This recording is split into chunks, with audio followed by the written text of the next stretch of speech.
नमस्कार, मैं बाबू करी। आप देख रहे हैं जेनी समाचार इंडिया न्यूज। देखिए आज के मुख्य समाचार। आज हमारे बीच एक्स एमएलए फैयाज साहब, साथ ही साथ हैदराबाद से आए हुए मजलिस इत्तेहादुल मुस्लिमीन के हमारे एमएलए बलाला साहब, हमारे मुंबई बाइकला के एक्स एमएलए वारिस पठान साहब, हम चारों के साथ और कुछ पदाधिकारी आज सीधा दिल्ली से हम मुंबई पहुंचे और एयरपोर्ट से ही डायरेक्टर जनरल ऑफ पुलिस इनके दफ्तर पहुंचे। हम पूरे कागजात के साथ वहां पर गए और डीजी साहब को इस बात से वाकिफ़ कराया कि किस तरह से लगातार भिवंडी के कुछ पुलिस ऑफिसर्स, हमने साफ शब्दों में ये कहा है कि हम पूरे पुलिस डिपार्टमेंट के बारे में नहीं कह रहे, लेकिन कुछ पुलिस वालों की जो हरकतें हैं वो यकीनन पूरी तरह से ये साबित करती है कि ये किसी न किसी राजनीतिक दबाव के अंदर, किसी न किसी के इशारों के ऊपर ये जो लगातार केसेस खालिद गुड्डू के ऊपर लादे जा रहे हैं।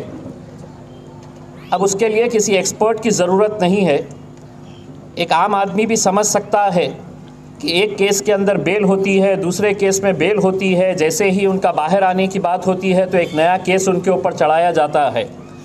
हमने ये पूरी बातें डीजी साहब के सामने हमने रखी और उनसे हमने यह अनुरोध किया, उनसे रिक्वेस्ट की हमने कि आप एक इम्पार्शियल इन्वेस्टिगेशन करवाएं, आप देखें कि कैसे कैसे केसेस उनके ऊपर लगाए गए हैं। उनको ये जानकारी दी गई थी कि खालिद गुड्डू के ऊपर पहले बहुत सारे केसेस थे। हम भी मानते हैं, मैं जब राजनीति के अंदर आया 2014 के अंदर तो एक सादा सा केस भी नहीं था, लेकिन आपके पॉलिटिकल लाइफ के अंदर बहुत सारे केसेस होते हैं। मेरे ऊपर भी आज 8 केसेस है। कहीं कोई शराब की दुकान बंद करवाने का केस है, कहीं कोई रास्ते बंद है तो उसके लिए आंदोलन करने का। तो ऐसे राजनीतिक जीवन के अंदर बहुत सारे केसेस होते रहते हैं, लेकिन खालिद गुड्डू को एक विशेष तौर के ऊपर जिस तरह से टारगेट किया जा रहा है। खालिद गुड्डू साहब राष्ट्रवादी कांग्रेस से कई सालों तक जुड़े थे। इलेक्शन के वक्त मजलिस के साथ आए, हम उनके साथ गए। भिवंडी की आवाम ने दिल खोलकर मजलिस का साथ दिया और क़रीब 44,000 वोट उन्हें पहले ही इलेक्शन में मिले। ये इस बात की गवाही है कि भिवंडी की आवाम एक ऑल्टरनेट चाहती थी और उन्होंने खालिद गुड्डू के रूप में मजलिस इत्तेहादुल मुस्लिमीन को दिल खोलकर एक्सेप्ट किया। जीत और हार जो भी हो, लेकिन हमने पिछले कुछ सालों से हमने ये देखा है कि उस इंसान को इस वजह से टारगेट किया जा रहा है कि यहाँ पर मजलिस इत्तेहादुल मुस्लिमीन दिन ब दिन मजबूत होती जा रही है।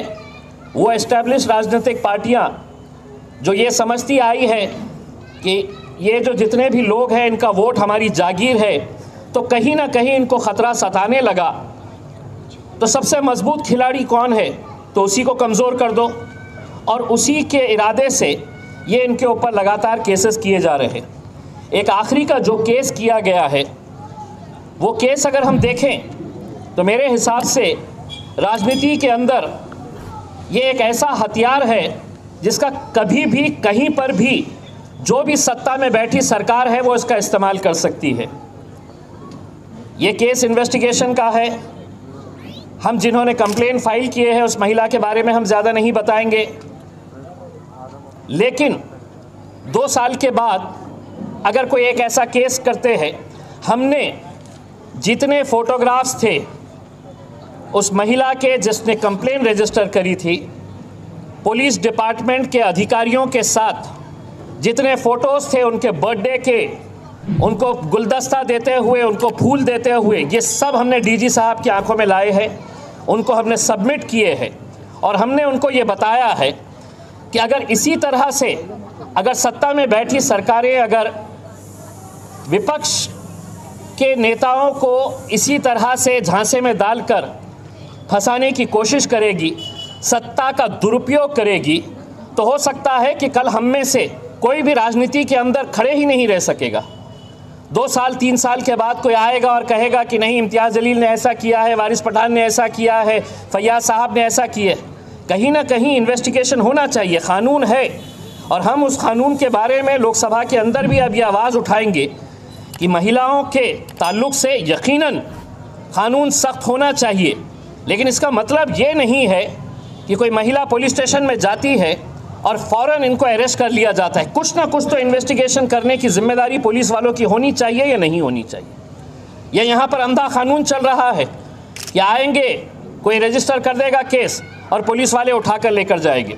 हमने इससे पहले जब हम आए थे, यहाँ के पुलिस कमिश्नर साहब से हमने मुलाकात की, हमने उनको सब बताया, और उस वक्त भी हमको यहाँ के जितने भी लोग थे उन्होंने सब ने हमको ये नहीं कहा कि यहाँ के पुलिस कमिश्नर इसके अंदर इन्वॉल्व है, यहाँ के सीनियर ऑफिसर्स इन्वॉल्व है, लेकिन यहाँ के 1-2 पीआई के बारे में विशेष तौर से हमको बताया गया।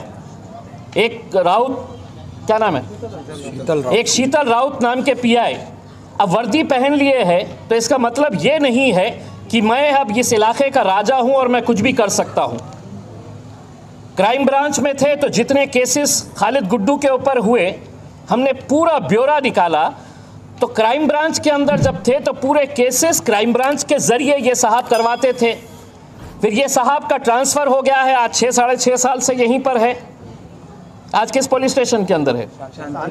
शांति नगर पुलिस स्टेशन के सीनियर पीआई है, पीआई है, एसीपी है, डीसीपी है। सबको कानून के तहत काम करना है, सबको एक दायरे के अंदर आपको ये साबित करना है कि साहब ये अगर दोषी है तो हम भी कहीं पर भी किसी सूरत के अंदर हम किसी का समर्थन नहीं करेंगे अगर कोई दोषी है सही तरीके से। लेकिन अब हमको भी ये समझ में आ रहा है कि किन के इशारों के ऊपर ये काम किया जा रहा है, और हमने साफ तौर के ऊपर हमने ये मामला पूरा डीजी साहब को बताए हैं, जो additional DG law and order Maharashtra के हैं राजेंद्र सिंह साहब। हमने उनसे मुलाकात की, उनको पूरी डिटेल्स बताए, और हमने कहा कि अगर विशेष तौर से अगर सिर्फ 1-2-3 नीचे के अधिकारी अगर इस तरह का खेल खेल रहे हैं और वो समझ रहे हैं कि मैं किसी को भी उठाऊंगा और किसी को भी अंदर डाल दूंगा, तो कानून अगर मेरे लिए है तो कानून राउत साहब के लिए भी बना हुआ है। वो अपनी मर्जी से अपने दिल के हिसाब से कहीं पर भी कुछ लाद नहीं सकते हैं, उनको भी कानून के दायरे के अंदर रह के काम करना पड़ेगा।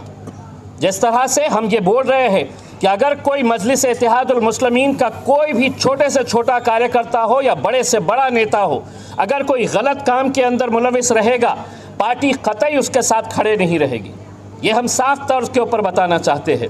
लेकिन हमको आज ये बताते हुए खुशी हो रही है कि खालिद गुड्डू का मैटर, जब खालिद गुड्डू साहब बेल के ऊपर निकले बाहर, उन्होंने खुद ने इस बात की मांग की थी सीनियर अधिकारियों से लिखित रूप के अंदर कि मेरे ऊपर जो केसेस लादे जा रहे हैं उसकी एसआईटी के ज़रिए स्पेशल इन्वेस्टिगेशन टीम तैयार करे या सीआईडी के ज़रिए इसकी इन्वेस्टिगेशन कराए। साथ ही साथ खालिद गुड्डू के लेटर के बाद मैंने खुद खासदार की हैसियत से और महाराष्ट्र मजलिस इत्तेहादुल मुस्लिमीन के अध्यक्ष की हैसियत से मैंने भी पुलिस डिपार्टमेंट के तमाम वरिष्ठ अधिकारियों को ये लिखा था कि आप इसकी एक बड़े लेवल के ऊपर इंक्वायरी कराई जाए। आज हमको ये बताते हुए खुशी हो रही है कि हमें ये जानकारी दी गई है कि खालिद गुड्डू का पूरा मैटर अब महाराष्ट्र की सीआईडी क्राइम ब्रांच जो है वो करने जा रही है। ये केस उनके हवाले कर दिया गया है और वो ये इन्वेस्टिगेशन करेगी। और हमारे पास जितने भी डॉक्यूमेंट, जितने भी पेपर्स हमने देखे हैं, हम सीआईडी से यही अनुरोध करेंगे कि एक इम्पार्शियल इंक्वायरी करे। इसके अंदर कोई भी किसी का साथ नहीं, किसी के दबाव में नहीं। अगर इन्वेस्टिगेशन करेंगे तो आज भिवंडी के पूरी पुलिस डिपार्टमेंट की छवि के ऊपर जो एक सवालिया निशान पैदा हो रहा है, कहीं ना कहीं वो छवि को बदलने की ज़रूरत है। यहाँ के पुलिस कमिश्नर साहब का रिकॉर्ड बहुत अच्छा है, मैं ख़ुद पर्सनली उन्हें जानता हूँ। लेकिन अगर नीचे के 1-2 ऑफिसर्स अगर इस तरह के अगर कोई काम कर रहे हैं तो वो ऑफिसर्स की जानकारी पुलिस के सीनियर अधिकारियों को देने की जिम्मेदारी हमारी थी और हमने दिए है। और पुलिस डिपार्टमेंट के तमाम वरिष्ठ अधिकारियों ने हमको आश्वासन दिया है कि हम इसकी इम्पार्शियल इंक्वायरी करवाएंगे। और कहीं ना कहीं पूरे पेपर्स देखने के बाद मैं समझता हूं कि सीनियर ऑफिसर्स को भी ये बात समझ में आ गई है कि थाने के कुछ नीचे के जो ऑफिसर्स हैं वो ऑफिसर्स किसी न किसी के दबाव के अंदर, किसी न किसी के प्रेशर के अंदर आकर काम कर रहे हैं। तब जाकर ये खालिद गुड्डू साहब को ये जो बार बार फंसाया जा रहा है, तब ये इस तरह के मामले, हम अगर ये इंक्वायरी से अगर हम संतुष्ट नहीं रहे तो हम अदालत के अंदर जाएंगे। हम ये मामले को सुप्रीम कोर्ट तक लेके जाएंगे। और वो पुलिस वाले जो अपने वर्दी का दुरुपयोग कर रहे हैं, जो अपने वर्दी की दादागिरी बताकर ज़्यादती कर रहे हैं, हम पुलिस डिपार्टमेंट की इज्जत करते हैं, आज करते हैं और कल भी करेंगे। और आप लोगों की भी ये जिम्मेदारी है, तमाम लोगों की, कि पुलिस डिपार्टमेंट की हम जैसे इस तरह से इज्जत करते हैं सब ने करनी चाहिए। लेकिन हाँ, पुलिस डिपार्टमेंट के अंदर कुछ लोग हैं जो किसी न किसी के इशारों के ऊपर काम कर रहे हैं, तो उनके खिलाफ अगर CID से इंसाफ नहीं मिलेगा तो हम अदालत नहीं, सुप्रीम कोर्ट तक हम इस मामले को लेकर जाएंगे। और खालिद गुड्डू साहब के परिवार वालों को हम ये बताना चाहते हैं कि मुझे यहाँ पर बैरिस्टर असदुद्दीन अवैसी साहब ने आज पार्लियामेंट के अंदर आज उन्होंने कहा कि नहीं, किसी भी हालत के अंदर आज हमको जाना है। मुझे डायरेक्ट है तो दिल्ली से, पार्लियामेंट से यहाँ पर भेजा गया है। बलाला साहब को कहा गया है कि आप भी हैदराबाद से यहाँ पर पहुँचिए और जितने भी जो नौजवान बच्चों को यहाँ पर अलग अलग मामलों के अंदर फंसाया गया, मैंने खुद ने DG साहब को आज ये बात कही कि कल अगर आप किसी केस के अंदर अरेस्ट करेंगे तो हो सकता है कि मेरे चाहने वाले 5-25 लोग वो भी अपनी नाराज़गी का इजहार करेंगे। लेकिन जिन बच्चों के ऊपर ये केसेस लगाए गए थे वो इस तरह से भागते फिर रहे थे और इस तरह से उनके ऊपर दबाव डाला जा रहा था मानो उन्होंने कौन सा हत्या का गुनाह कर दिए है करके। अगर किसी का बेटा, किसी का भाई, किसी का बाप अगर पुलिस स्टेशन में बिना वजह लेकर जाया जा रहा है तो एहतजाज करने का अधिकार जो है वो है। लेकिन आप अगर इस तरह से बच्चों के घरों में जाके, मुझे बताया गया है अभी किसी एक घर के अंदर जाके पुलिस वालों ने तो इतने दरवाज़ों को ठोके हैं कि वो दरवाज़ा तोड़कर उसके घर वालों को बाहर निकालने की बात की गई। कौन सा गुनाह था मुझे बताइएगा। हम पुलिस डिपार्टमेंट के सीनियर अधिकारियों को ये कहना चाहते हैं कि चूंकि ये इंक्वायरी चल रही है, इसलिए हम जो भी लोकतांत्रिक तरीके से, हमारा डेमोक्रेटिक वे से हम जाकर हमारा जो प्रोटेस्ट था वो सीनियर अधिकारियों के सामने हमने रजिस्टर करवाए हैं। लेकिन अगर कहीं पर भी अगर ये मामला नहीं सुलझता है तो हम भिवंडी के अंदर एक बड़ा धरना आंदोलन करेंगे पुलिस डिपार्टमेंट के सामने। और मैं आपको यकीन दिलाता हूं कि उस धरना आंदोलन के अंदर हम 4 ही नहीं रहेंगे, हमारे पार्टी के अध्यक्ष बैरिस्टर असदुद्दीन अवैसी साहब भी आएंगे और पुलिस स्टेशन के सामने बैठेंगे अगर हमको इंसाफ नहीं मिलता है तो। आज के लिए बस इतना ही। कल फिर मिलेंगे नए खबर के साथ। हमारे चैनल को सब्सक्राइब कीजिए, बेल आइकन दबाना ना भूलिए। जय हिंद।